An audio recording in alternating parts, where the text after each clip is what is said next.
drink, grab a seat, and listen to this. Now, we've already seen how the Biden administration and the government have been using taxpayer funds to fund the exact same gun control groups we've been fighting against day after day, but that's not all. Take a look. East Forum. They found that USAID spent $164 million to support radical organizations around the world. We're not talking Cub Scout troops here. We're talking about radical organizations around the world. They gave $122 million of that to groups aligned with foreign terrorist organizations. Our taxpayer money. According to this report in Mr. Musk, the USAID has given millions of dollars to, quote, organizations in Gaza controlled by Hamas. Why aren't my colleagues talking about that? Recipients of the money, they found, have, quote, called for their lands to be cleansed from the impurity of Jews. That's who we're giving foreign aid to.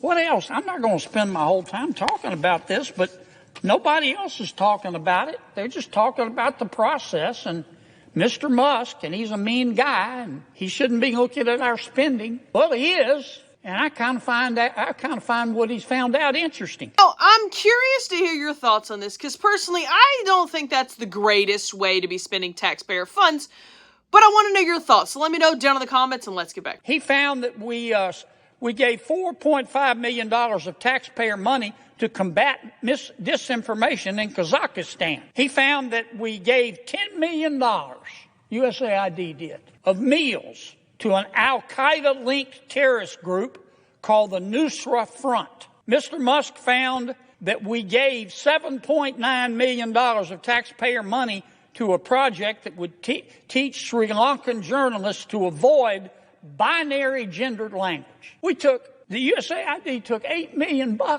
and gave it to a bunch of journalists in Sri Lanka to teach them how to avoid binary gendered language. I don't know what the hell binary gendered language is. I think I do. You think most taxpayers would support that? Why aren't we talking about that? I couldn't agree more, Mr. Kennedy. I'm very curious as well as to why we are not talking about that. Now, ladies and gentlemen, I really would love to hear your thoughts on this, so let me know down in the comments, and don't forget to subscribe.